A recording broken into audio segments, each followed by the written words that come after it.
Hey, if you're thinking about adding a rear step to your Sprinter van, I'm gonna run through some of the key features of why I think that our rear plate step is a great option to consider.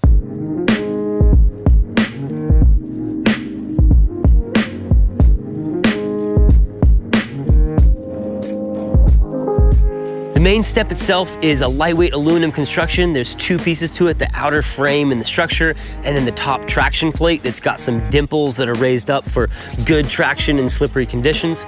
Those get bolted together and make up a solid unit. The other pieces are the mounting brackets that mount the step to the chassis of your van. They go onto the factory hitch in some holes that are already there and located. Those are made out of 1/4-inch steel plate and have a machined steel bung in there for an active recovery point.